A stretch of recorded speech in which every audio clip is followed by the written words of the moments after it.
தமிழக முதலமைச்சர் வந்து டெல்லி பயணம் வந்து மேற்கொண்டிருக்காரு, 2 நாள் பயணம். ஸோ அங்கே வந்து பிரதமர்கிட்ட எந்த மாதிரியான கோரிக்கைகள்லாம் முன்வைப்பார்? எப்பொழுது பார்த்தாலும் கோரிக்கை என்றால் நீ என்ன அவன் நம்ம எஜமானனா இல்லை நாம் அங்கிருந்து ஒவ்வொன்றையும் பெற்றுத்தான் இந்த நாட்டை நடத்த வேண்டுமா? அரசியல் சாசனப்படி நமக்குரிய வரி வருவா என்ன என்று தீர்மானிக்கப்பட்டிருக்கிறது. 41 விழுக்காட்டில் 2 விழுக்காடு அவன் எடுத்துக்கொள்ள முடியாது. எப்பொழுது பார்த்தாலும் இவன் பணம் தரவில்லை என்று சொல்வதெல்லாம் ஒரு பிச்சைக்கார மனப்பான்மையை இவர்கள் காட்டுகிறார்கள். தங்களுடைய ஆட்சியின் போதாமையை மறைப்பதற்கு அவன் பணம் தரவில்லை என்று சொல்வார்கள். நான் சொல்கிறேன்,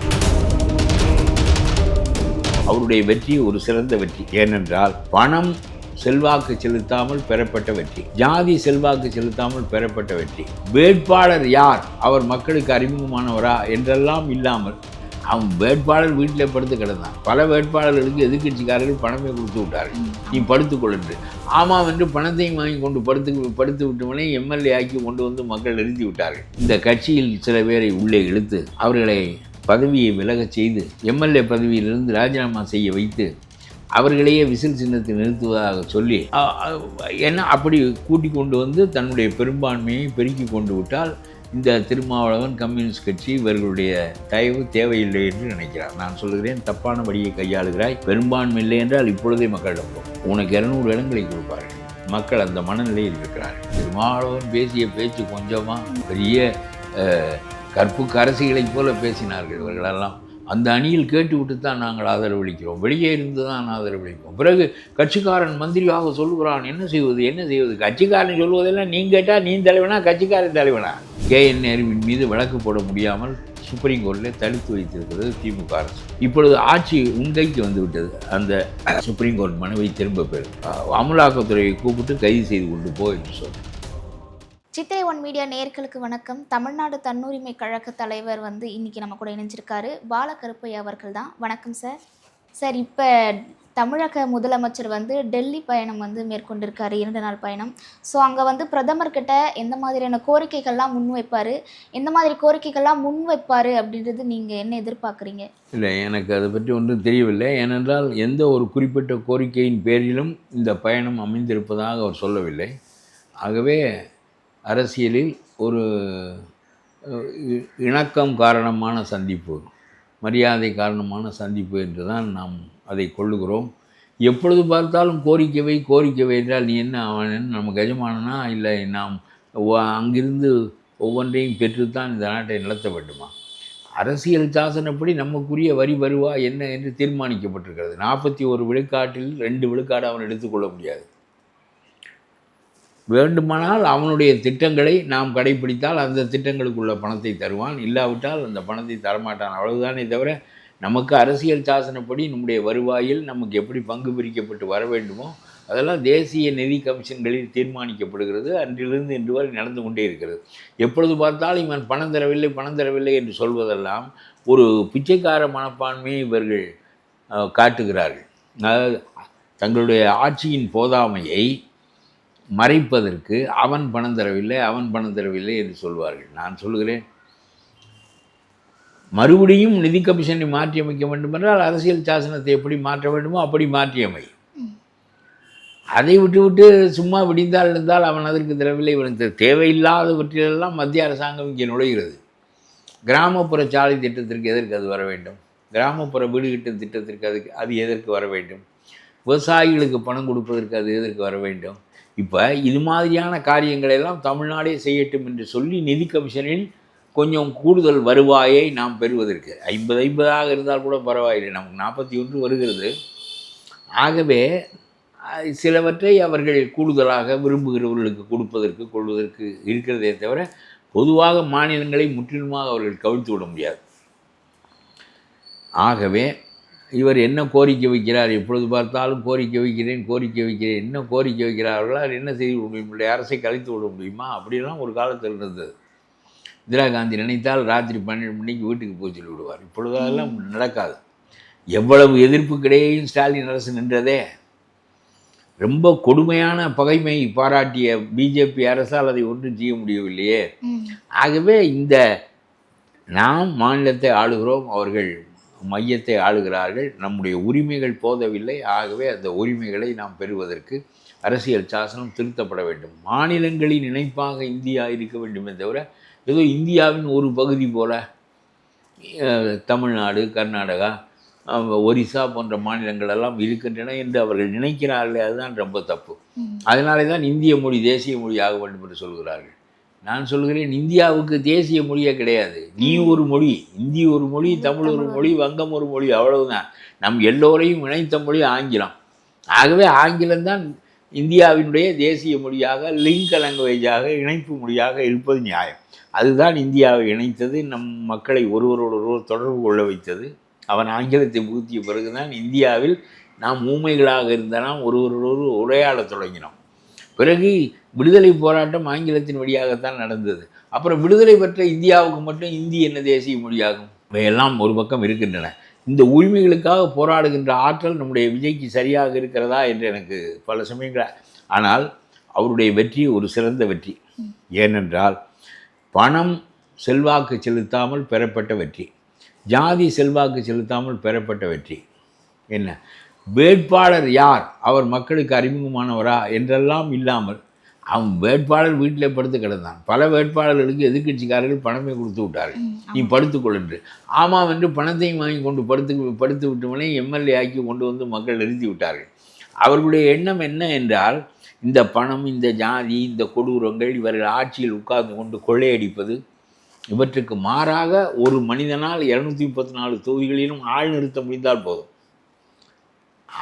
அவன் ஒரு கட்டமைப்பு வைத்திருக்கிறான், அவனால் ஆட்சி செய்ய முடியும் என்று மக்கள் ஊகித்து கொள்கிறார்கள். வேட்பாளரை தெரியாது, ஜாதி தெரியாது, மதம் தெரியாது, பணம் கிடையாது, எதுவுமே இல்லை. படுத்து கிடந்தவனையெல்லாம் கொண்டு போய் எம்எல்ஏ ஆக்கி, குற்ற வழக்கில் சம்மந்தப்பட்டவனையெல்லாம் எம்எல்ஏ ஆக்கி, காலையில் வேறு கட்சியில் இடம் கிடைக்கவில்லை என்று மாலையில் வந்தவனையெல்லாம் எம்எல்ஏ ஆக்கி, இவ்வளவு கேவலமாக வேட்பாளர்கள் பட்டியல் அமைந்திருப்பது தாவேகாவில் தான். இது மக்கள் செய்த புரட்சியினுடைய விளைவு. மக்கள் என்ன விரும்புகிறார்கள் என்றால், 50 ஆண்டுகளாக ஒவ்வொருவனும் 5000 கோடியிலிருந்து ஆரம்பித்து 50,000 கோடி வரை பணம் வைத்திருக்கிறான். இந்த அதிமுகவில் கொஞ்சம் பேர் இதுக்குத்தான் தடுமாறினார்கள் அந்த கட்சிக்கு போவதற்கு. மந்திரி ஆக வேண்டும் என்று தடுமாறினார்கள். இப்பொழுது அவர்கள் எடப்பாடியோடு சேர்ந்து விட்டார்கள் என்பது அவர்கள் புறந்தள்ளிய காரணத்தினால் நடந்ததே தவிர நீ மனம் மாறி நடக்கவில்லையே. நீ மந்திரி பதவிக்கு போனால் அவன் உன்னை ஏமாற்றி கொண்டு வந்து ரோட்டில் விட்டு போய்விட்டான். அவன் உன்னை மாலை அணிவித்தான், பீதாம்பரம் அணிவித்தார்கள். முதலமைச்சரே நேரில் வந்து உங்களோடு கைகுலுக்கினார். பிறகு மறுநாள் வந்து நம்பிக்கை வாக்கெடுப்பில் உங்களை தனக்காக வாக்களிக்க வைத்தார். 3வது நாள் நீங்களெல்லாம் தெருவில் நில்லுங்கள் என்று சொல்லிவிட்டு அவர் போய்விட்டார். அவருடைய காரியம் முடிந்தது. இது ரொம்ப ஒரு சிறந்த மனப்பான்மை உடையவராக முதலமைச்சர் தன்னை வெளிப்படுத்தி கொள்ளவில்லை. அவர் மீது எப்படி நம்பகத்தன்மை ஏற்படும்? நீ ஒரு வாக்குறுதி திருடனுக்கு கொடுத்தால் கூட அந்த வாக்குறுதியை நிறைவேற்ற வேண்டும். வாக்கு என்பது எல்லாவற்றையும் நாம் சட்டத்தில் பதிந்து கொண்டு எழுதி கொண்டு கோர்ட்டுக்கு போய் எல்லாம் மனிதன் சொன்னால் நம்புகிறோம். நீ இந்த ஆளுகளுக்கு மந்திரி பதவி கொடுத்தது என்பது கொடுக்கிறேன் என்று சொன்னது பெரிய அசிங்கமானது. விஜய் செய்த அசிங்கமான செயல். ஏற்கனவே லஞ்சம் வாங்கி பெரும்பணம் சேர்த்த, அப்புறம் இங்கேயும் வந்து தங்களுடைய வழக்குகளை அமுக்கி வைத்துக் கொள்ளலாம் மந்திரியானால் என்று நினைத்த, மேற்கொண்டு முடிந்தால் பணம் அடிக்கலாம் என்று கருதிய இவர்களையெல்லாம் மந்திரிகளாக்குகிறேன் என்று நம்பிக்கை ஊட்டுவதற்கு இவர் நேரில் போய் அவர்களுக்கு பீதாம்பரங்களை அனுப்பித்தாரே, அது ரொம்ப அசிங்கமான செயல். ஒரு முதலமைச்சருக்கு தகுதியான செயல் இல்லை. இவர்களை நம்ப வைத்து வாக்களிக்க வைத்து அந்த லாட்ரி பெண்மணி அவர் இவர்களுக்கெல்லாம் பணம் கொடுத்து, அவன் 5 பேர் தானே மந்திரி ஆவீர்கள், எங்களுக்கெல்லாம் என்ன கிடைக்க போகிறது என்று மற்றவர்கள் கேட்டார்கள். உங்களுக்கு பணம் தருகிறேன் என்று சொல்லி விஜயினுடைய ஆட்சி நிலை பெறுவதற்கு இந்த லாட்ரி பெண்மணி அதிமுக எம்எல்ஏக்களுக்கு பணம் கொடுத்தார். கொடுத்து கொண்டு போய் வாக்களிக்க வைத்த பிறகு இனிமேல் தேவையில்லை நீங்கள் என்று சொல்லி அவர்களெல்லாம் சில பேரை சில கட்சிகளில் இருந்து இழுத்து மந்திரியாக்கிவிட்டு இவர்களை ரோட்டில் விட்டு விட்டார். இப்பொழுது இவர்கள் பழைய கட்சிக்கு திரும்பி விட்டார்கள். Back to pavilion. சரி, நல்லது தான். அது இது இவ்வளவு அற்பமாக நீங்களெல்லாம் போகின்ற அளவிற்கு ஒரு 20-30 ஆண்டுகள் அரசியலில் இருந்து பழக்கப்பட்டவர்கள், நான் கேட்கிறேன், உங்கள் கட்சிக்கு தோல்வி வராதா? தோல்வியும் வெற்றியும், தோல்விக்கும் வெற்றிக்கும் ஆட்படுவது தானே அரசியல் கட்சிகள். வராது என்று நீ எப்படி கருதலாம்? ஆகவே வெற்றி பெற்றவர்களுக்கு நாங்கள் துணையாக போகிறோம் என்று சொன்னால் ஒரு நாளும் எதிர்க்கட்சிகள் இந்த நாட்டில் இருக்க முடியாது. இப்பொழுது இன்னும் என்ன நடக்கப் போகிறது என்றால், ஏற்கனவே விஜய் இந்த அசிங்கத்தை செய்து முடித்தார். அவர் தன்னுடைய நம்பகத்தன்மையை, கிரெடிபிலிட்டியை முற்றாக அதிலேயே இழந்து விட்டார். அது போதாதென்று இப்பொழுது அடுத்த வேலை ஒன்று செய்து கொண்டிருக்கிறார். இந்த கட்சியில் சில பேரை உள்ளே இழுத்து அவர்களை பதவியை விலகச் செய்து எம்எல்ஏ பதவியிலிருந்து ராஜினாமா செய்ய வைத்து அவர்களையே விசில் சின்னத்தில் நிறுத்துவதாக சொல்லி என்ன அப்படி கூட்டி கொண்டு வந்து தன்னுடைய பெரும்பான்மையை பெருக்கி கொண்டு விட்டால் இந்த திருமாவளவன், கம்யூனிஸ்ட் கட்சி இவர்களுடைய தயவு தேவையில்லை என்று நினைக்கிறார். நான் சொல்லுகிறேன், தப்பான வழியை கையாளுகிறாய். பெரும்பான்மை இல்லை என்றால் இப்பொழுதே மக்களிடம் போ. உனக்கு 200 இடங்களை கொடுப்பார்கள். மக்கள் அந்த மனநிலையில் இருக்கிறார்கள். நீ போதிய அளவு எனக்கு தரவில்லை என்றால் நான் எப்படி நாடாளுவது என்று மக்களிடம் கேள். மக்கள் தருவார்கள். எதற்காக நீ கண்டவனுக்கெல்லாம் மந்திரி பதவி கொடுக்க வேண்டும்? கண்டவனையெல்லாம் ராஜினாமா செய்ய வைத்து அவனை விசில் சின்னத்தில் வேறு நிற்க வைத்து உன்னுடைய பெரும்பான்மையை சாதுரியமாக பெறுவதற்கு பார்க்குறாய். நான் கேட்கிறேன், ஒரு கட்சியில் இருப்பவனை அவனை உனக்கு பதவி தருகிறேன், ஆளுங்கட்சிக்கு வா, ராஜினாமா செய் என்று சொல்லி அவனை தூண்டுவது என்பது நல்ல அரசியலா என்று கேட்கிறேன். மக்கள் பலவீனமானவர்கள், மனிதர்கள், அரசியல்வாதிகள் பலவீனமானவர்கள். அந்த பழைய காலத்தில் அப்படி இருக்க மாட்டார்கள், இப்பொழுது அப்படி இருக்கிறார்கள். நீ விலைக்கு வாங்குகிறாய். அவர்களெல்லாம் ஆடு மாடுகளைப் போல வெளியே போகிறார்கள். சத குதிரை பேரம் அப்படின்ற அதான் குதிரை பேரம் என்று என்ன, எம்எல்ஏக்களெல்லாம் குதிரைகள், இவர்களெல்லாம் பேரம் பேசி வாங்கப்படுகிறார்கள் என்பது போல எம்எல்ஏக்கள் வாங்கப்படுகிறார்கள் என்பது தான் அதனுடைய தன்மை. குதிரை பேரம் என்பதனுடைய பொருள். அவர் மேற்கொண்டு அன்னைக்கு வசனம் வேறு பேசினார். சினிமாக்காரனை வைத்து கொண்டு வசனம் எழுதி தர சொல்கிறார். எதிர்கட்சி தலைவருக்கும் தானாக பேச தெரியாது, பார்த்து தான் படிக்க தெரியும். ஆளுங்கட்சி தலைவருக்கும் தானாக பேச தெரியாது, பார்த்து தான் படிக்க தெரியும். அவர் சொல்லுகிறார், குதிரை பேரத்தில் நாங்கள் ஈடுபட மாட்டோம், குதிரை வேகத்தில் போவோம். வெறும் சொல்லாடல் போதுமா என்று கேட்கிறேன். குதிரை பேரம் தான் நீ செய்கிறாய். எதற்கு அதிமுககாரன் 4 எம்எல்ஏக்களை நீ அவனை பதவியை ராஜினாமா செய்ய சொல்லி அவனை என்னுடைய கட்சியில் இருக்கலாம் என்று சொல்லி அவர்கள் நம்பிக்கை ஊட்டியது எதற்காக என்று கேட்கிறேன். நான் வேறு 4 வேட்பாளர்கள் இன்னும் கிடையாதா? ஏனென்றால் அந்த இடங்கள் காலியானால்தான் உன்னுடைய ஆட்களை கொண்டு வர முடியும். அதற்காக இவர்களுக்கு பணம் கொடுக்குறாய் அல்லது வேறு ஏதாவது ஒன்று தருகிறேன் என்று சொல்லுகிறாய். அவர்களுடைய ஒருமை, மன ஒருமையை சிதைத்து அவர்களை கேவலமாக வெளியே கொண்டு வந்து அவர்களை ராஜினாமா செய்ய வைத்து மீண்டும் அவர்களை விசில் சின்னத்தில் நிற்க வைத்து நான் சொல்லுகிறேன், இவர்களை தோற்கடிக்க வேண்டும் என்று. என்ன செய்ய வேண்டும் என்றால், இதற்கு நான் ஒரு யோசனை சொன்னேன். எந்தெந்த கட்சியில் இருக்கிறவனெல்லாம் ராஜினாமா செய்யும்படி செய்யப்படுகிறானோ அந்த கட்சியை திரும்ப நிற்க வேண்டும். அவனை எய்த்து விசில் மட்டும்தான் நிற்க வேண்டும், தவிர வேறு கட்சிகள் ஓட்டுக்களை பிரிக்கக்கூடாது, அங்கே போட்டியிடக்கூடாது. இந்த 4 பேரோடு நிற்கப் போவதில்லை. வைகோ கட்சியிலிருந்து கிளப்ப போகிறார்கள். அவர்கள் உதயசூரியன் சில வைகோ கட்சி, ஜவாஹில் உள்ளால் எல்லாரும் வருவார்கள் என்று நான் ஊகிக்கிறேன். தாவேக்காவுக்கு வந்துருவாங்க. தாவேக்காவுக்கு அவர்களெல்லாம் இப்போ இவர்களுக்கு ஒரு 40-30 பேர் வேண்டும், ஒரு 10-15 பேர் வேண்டும் ஒரு வசதியான பெரும்பான்மைக்கு. அந்த கட்சிகளையும் கலைத்தது போல் இருக்கும், திமுகவையும் பலவீனப்படுத்தியது போல் இருக்கும். இப்பொழுது உதயசூரியன் சின்னத்தில் நிற்பதினால் திருமாவளவனை போல நேரடியாக வந்து மந்திரி பதவி பெற முடியாது. திருமாவளவன் பேசிய பேச்சு கொஞ்சமாக பெரிய கற்புக்கு அரசிகளைப் போல பேசினார்கள் இவர்களெல்லாம். அந்த அணியில் கேட்டுவிட்டு தான் நாங்கள் ஆதரவளிக்கிறோம், வெளியே இருந்து தான் ஆதரவளிப்போம். பிறகு கட்சிக்காரன் மந்திரியாக சொல்லுகிறான், என்ன செய்வது? கட்சிக்காரன் சொல்வதெல்லாம் நீ கேட்டால் நீ தலைவனா, கட்சிக்காரன் தலைவனா? வழி நடத்துகின்ற போது தலைவர்கள் சிறந்த அறிவை கொண்டு தங்களுடைய தொண்டர்களை வழிப்படுத்துவார்கள். அதுதான் நான் கேட்டிருக்கிறேன். காந்தி நாட்டுக்கு சுதந்திரம் வாங்கி தந்தார் என்று ஏன் சொல்லுகிறார்கள்? காந்தி ஒருவராக வெள்ளைக்காரன் போது சுதந்திரம் வாங்கி தந்து விட்டாரா? காந்தியினுடைய திட்டம், காந்தியினுடைய வழிநடத்தல், காந்தி மக்களை திரட்டினார். நாம் எல்லோரும் நம்முடைய பகுதியில் சுதந்திர போராட்டத்தில் ஈடுபட்ட பெருமை நமக்கு வரும். ஆனால் மொத்த பெருமை காந்திக்கு ஏன் போகிறது என்றால் அவனுடைய வழிகாட்டுதலில் இந்த போராட்டம் நடந்தது. அதுபோல் உங்களுடைய வழிகாட்டுதல் தானே தொண்டர்கள் நடக்க வேண்டும். தொண்டர்கள் சொன்னார்கள் தொண்டர்கள் பதவி வேண்டாம் என்று சொன்னால் விட்டு விடுவாயா நீ? இதெல்லாம் சும்மா வெட்டி பேச்சு. யாருன்னா இது வாழ்க்கையில் கிடைக்க முடியாத ஒரு பதவி என்று நீங்கள் நினைக்கிறீர்கள். 2 ஆளும் 3 ஆளும் வெற்றி பெறுகிற கட்சி என்றைக்கும் ஆட்சிக்கு வர முடியாது. ஆகவே நீங்கள் போய் வேறு ஒருவன் உனக்கு பங்கிட்டு தந்தால் தந்தா 2 வாய் நீனும் சாப்பிடு என்று சொன்னால்தான் நீ என்றைக்கும் பதவிக்கு வர முடியும். நீங்கள் ஒரு தனி பிரிவுக்கு ஒரு தனி ஜாதிக்கு கட்சி வைத்திருக்கிறீர்கள். அதை தாண்டி உங்களுடைய கட்சி வளராது. எல்லா மக்களுக்குமான கட்சியாக இருந்தால் அதை நீயே நடத்தலாம். ஆனால் அந்த நம்பிக்கை உனக்கு இல்லை. நம்முடைய தலைமையை நாடு ஏற்றுக்கொள்ளும் என்ற நம்பிக்கை உனக்கு இல்லை. ஆகவே குறிப்பிட்ட மக்களை வைத்து கொண்டு 4 இடமும் 2 இடமும் பெற்று எப்பொழுது பார்த்தாலும் ஆட்சியில் பங்கு வேண்டும், ஆட்சியில் பங்கு வேண்டும், நாங்கள் கூட்டணி ஆட்சி ஏற்பட வேண்டும் என்ற கொள்கையை முன்வைத்த, என்ன முன்வைத்த, வாக்கியம் வகுத்துக்கும் போதாதவன் ஆட்சிக்கு வந்ததனால் நீ மந்திரி பதவிக்கு வந்தா, இல்லாவிட்டால் எப்படி வருவாய்? திமுகவுடைய முன்னாள் அமைச்சர் கூட இப்பொழுது நான் சொல்லுகிறேன், மதிமுக ஜவாஹிருல்லால் இவர்களையும் கலைப்பது எளிது. இவர்களை கலைத்து ஏன் நீங்கள் போய் உதயசூரியன் சின்னத்தில் நின்றீர்கள்? பதவியை ராஜினாமா செய்து விடுங்கள், இங்கே வாருங்கள், விசில் சின்னத்தில் நிற்கலாம் என்று சொல்லி எப்படி அதிமுக கலைக்கப்பட்டதோ அதுபோல் திமுகவும் கலைக்கப்படும். இது என்னுடைய ஊகம், எனக்கு தெரியாது. ஏனென்றால் அவர்களெல்லாம் நாம் உதயசூரியனில் நின்றதை பற்றி வருத்தப்படுகிறவர்களாக இருக்கிறார்கள். ஆகவே அவர்களும் அணி மாறியதாக, இனிமேல் இந்த கட்சி தான் திமுக தோற்று விட்டது, ஆகவே திமுகவை கைவிட்டு விடுவோம்னு சொல்லி ஸ்டாலினை தன்னந்தனியாக விட்டு அவர்கள் வரக்கூடும். நேற்று வரையிலும் பேசியவர்கள் தானே முஸ்லீம் லீக்கு 60 ஆண்டுகளாக எங்களுடைய உறவு, நேற்று இன்று நாளை வருங்காலம் இன்னும் 2000 ஆண்டுகளுக்கு உறவு இருக்கும் என்று பேசியவர்கள் தானே. அப்புறம் வந்த பிறகு அவனை திருப்பி கொண்டு பேசுகிறார். என்ன நீ பேசுகிறாய், நாங்கள் மந்திரி பதவி வகிக்கக்கூடாதா என்று கேட்கிறார்.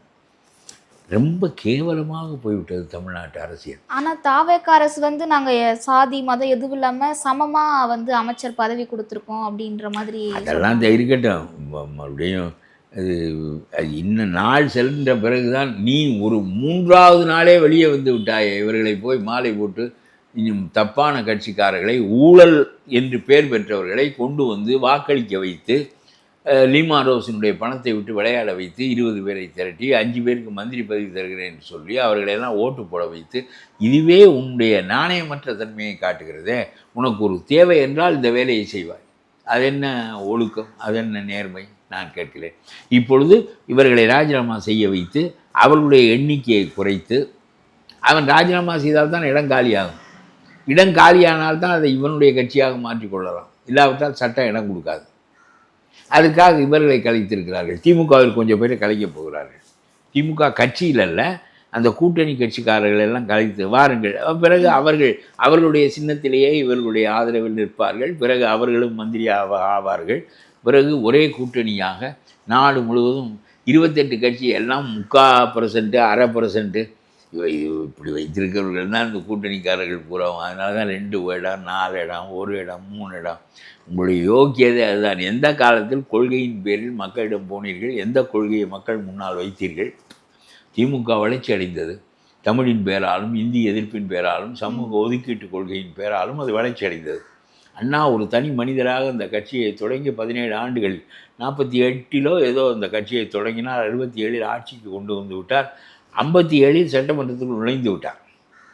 முழுக்க கொள்கையின் அடிப்படையில். அப்பொழுது வேட்பாளர்கள் எப்படி இருப்பார்கள் என்றால், இந்தியை எதிர்த்தவர்கள், அதற்கு போராட்டம் செய்து சிறைக்கு போனவர்கள், தமிழுக்காக போராடுகிறவர்கள், வெளிவாசியை எதிர்த்து உள்ளே போனவர்கள். இப்பொழுது ஒன்றும் கிடையாது. வீதியில் போனவன் வந்தவன், கிரிமினல் கேஸில் உள்ளவன், எல்லாரும் வேட்பாளர், எல்லாரும் மந்திரி. என்ன ஒரு யோக்கியதை உன்னுடைய அரசுக்கு? நீ இப்பொழுதும் சொல்லுகிறேன், நீ தவறான மனிதர்களையெல்லாம் பிடித்து உள்ளே வைத்திருக்க வேண்டும். KN நேருவின் மீது வழக்கு போட முடியாமல் சுப்ரீம் கோர்ட்டில் தடுத்து வைத்திருக்கிறது திமுக அரசு. இப்பொழுது ஆட்சி உன் கைக்கு வந்து விட்டது. அந்த சுப்ரீம் கோர்ட் மனுவை திரும்ப பெறும். அமலாக்கத்துறையை கூப்பிட்டு கைது செய்து கொண்டு போ என்று சொல். நான் சொல்லுகிறேன், 1000 காரியங்கள் செய்வதற்கு இருக்கிறது. பரந்தூர் விமான நிலையத்திற்கு உறுதி அளித்தாய். அங்கே 4000 ஏக்கர் நிலத்தை அழித்து, 80 ஏரிகளை அழித்து, 28 கிராம வீடுகளை எல்லாம் நொறுக்கி அந்த மக்களை வாழ்வாதாரம் இழக்க செய்து, எதற்காக விண்ணூர்தி நிலையம் அங்கே அமைக்க வேண்டும்? நீ போய் எங்கேயாவது கரண்ட் நிலத்தில் விண்ணூர்தி நிலையம் அமை. விமானம் ஓடுதளம் என்ன நஞ்ச நிலமாக இருக்க வேண்டும் என்ற கட்டாயம் இருக்கிறதா? நீயே வாக்குறுதியை நிறைவேற்று. தூத்துக்குடியில் 13 மக்களை சுட்டு கொன்ற 17 போலீஸ்காரர்கள், ஒரு கலெக்டர், 3 தாசில்தார், எல்லார் மீதும் கொலை வழக்கு போட்டு கொண்டு போய் அவர்களெல்லாம் தூக்கில போடும். வழக்கு நடத்து, கோர்ட்டு தூக்கில போடும். ஆகவே ஒரு காரியத்தையும் உன்னால் செய்ய முடியவில்லை, ஒரு அறிவிப்பையும் செய்ய முடியவில்லையே. நீ ஒரு சின்ன அறிவிப்பு செய்தாய், ஒரு கூட்டுறவு கடனை விவசாயிகளுக்கு தள்ளுபடி செய்கிறேன் என்று அது என்ன கொஞ்சம் பேருக்கு மட்டும் தள்ளுபடி செய்து மற்ற நிலங்களெல்லாம் என்ன செய்வது, மற்ற விவசாயிகளெல்லாம் என்ன செய்வது? 5 ஏக்கருக்கு உட்பட்டவனுக்கு மட்டும் நீ முழு தள்ளுபடி செய்தால் போதுமா, மற்றவனுக்கெல்லாம் செய்ய வேண்டாமா? விவசாயம் லாபகரமான தொழிலாக இருக்கிறதா? நீ எங்களுக்கு வாக்குறுதி அளித்தாயே தஞ்சாவூரிலே எல்லா கடனையும் தள்ளுவேன் என்று சொன்னாயே, மறந்து போய்விட்டதா என்று திரும்ப அவர்கள் போராட்டத்தில் இறங்கப் போகிறார்கள். வந்த 10 நாளில் ஒரு வாக்குறுதியையும் காப்பாற்றுவதில்லை என்றால் அப்புறம் எப்படி ஆட்சி செய்வாய்?